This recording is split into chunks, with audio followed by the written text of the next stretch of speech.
Tentu ia akan selingkuh. Tentu kamu akan bangkrut. Tentu kamu ditertawakan di belakangmu.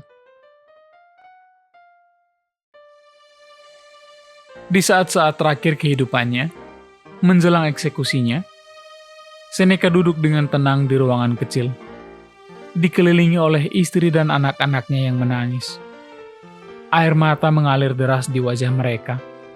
Tersenyum lemah, Seneca berkata, "Apa perlunya menangisi sebagian kecil dari kehidupan ini? Seluruh hidup kita pantas untuk ditangisi." Pernyataan Seneca bukanlah penolakan terhadap kesedihan atau penderitaan yang mereka rasakan, melainkan ajakan untuk melihat penderitaan sebagaimana adanya, bagian yang melekat dan tak terhindarkan dari hidup, yang seharusnya tidak menguasai kita, tetapi diakui dengan ketenangan. Menghadapi kematiannya sendiri yang penuh rasa sakit, kata-kata Seneca mendorong orang-orang di sekitarnya untuk merenungkan kesia-siaan, meratapi diri pada kesedihan atas peristiwa-peristiwa hidup yang sementara. Dalam satu suratnya kepada saudaranya Lucius, Seneca membagikan perspektifnya tentang kesulitan yang ia alami. Lucius mengalami serangkaian kemalangan, termasuk kehilangan kekayaan dan status. Terbebani oleh kesedihan, ia merasa bahwa semua yang telah dia perjuangkan telah diambil darinya. Seneca menulis, "Jika kamu kalah dalam kasus ini, apa yang lebih buruk yang bisa terjadi padamu selain diasingkan atau dipenjarakan?" Kutipan ini mengungkapkan pokok ajaran Stoik, gagasan bahwa ketakutan terhadap penderitaan seringkali lebih buruk daripada penderitaan itu sendiri. Apa? Apa yang lebih buruk yang bisa mereka lakukan? Seneca meminta Lucius untuk menghadapi kemungkinan terburuk, yang dalam hal ini adalah kalah dalam kasus dan menghadapi hukumannya.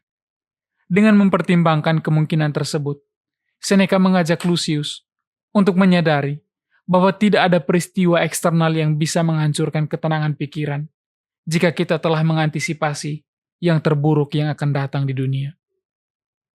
Dengan membiasakan diri agar merasa nyaman dengan kemungkinan-kemungkinan terburuk yang akan dihadapi, kita tidak akan lagi marah dan terpancing oleh keadaan. Segala kemalangan adalah bagian dari hidup yang tak terpisahkan.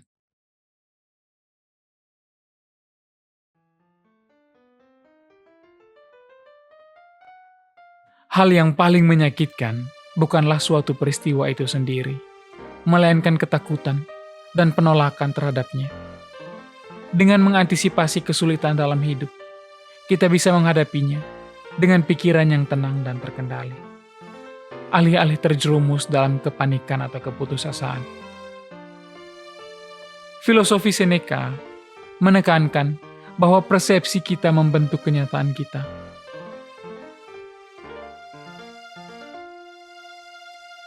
Apa kamu tidak bisa lagi melihat jalan menuju kebebasan? Itu tepat ada di depanmu. Kamu hanya perlu membalikkan pergelangan tanganmu.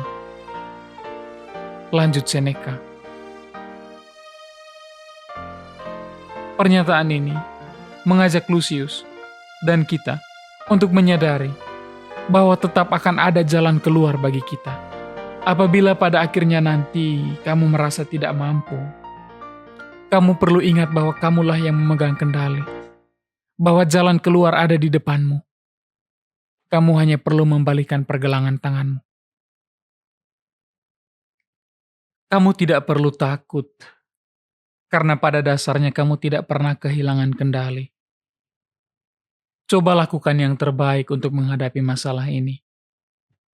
Ibarat garansi pasti suka dari sebuah produk, kamu tidak perlu takut menikmati produk ini, produk kehidupan ini. Karena pada akhirnya nanti kalau kamu tidak suka, kamu dapat mengembalikannya.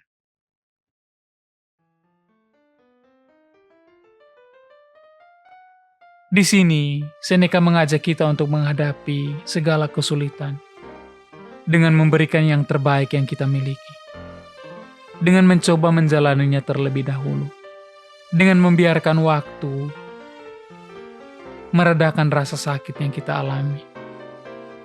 Jangan takut untuk mencoba. Toh pada akhirnya, kalau kamu tidak menyukai produknya, dapat kamu kembalikan.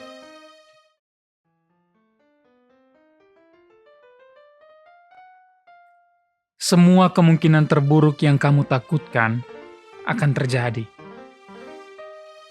Tentu saja kamu mungkin bangkrut. Tentu saja dia akan selingkuh. Tentu saja mereka akan menertawakanmu. Tapi kamu tidak akan apa-apa. Karena kamu lebih kuat dari itu.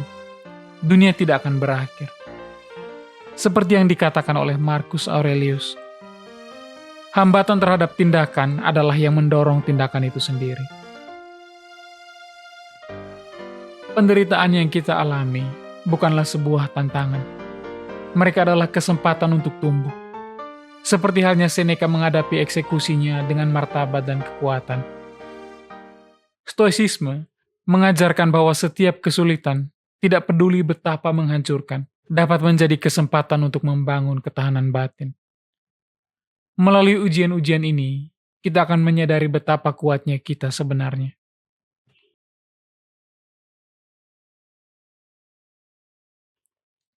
Stoicisme mengajarkan kita untuk mengantisipasi kemungkinan terburuk, untuk memandang momen ini sebagai sesuatu yang tidak pasti, di mana kemungkinan terburuk selalu menunggu di belokan selanjutnya.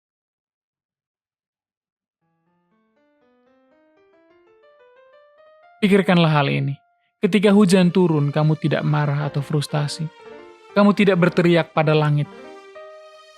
Karena kamu tahu hujan itu tidak terhindarkan. Karena kamu telah mengantisipasi hujan. Itu adalah bagian dari alam. Dengan cara yang sama, kesulitan hidup seharusnya tidak bisa mengejutkan kamu. Karena mereka juga sebenarnya bagian dari alam, sesuatu yang tak terhindarkan. Mereka adalah bagian dari hidup, sama seperti hujan yang adalah bagian dari cuaca. Ketika kita menerima hal ini, kita bisa menghadapi badai hidup, bukan dengan kemarahan atau penolakan, tetapi dengan pemahaman yang tenang, bahwa mereka, seperti segala sesuatu lainnya, akan berlalu.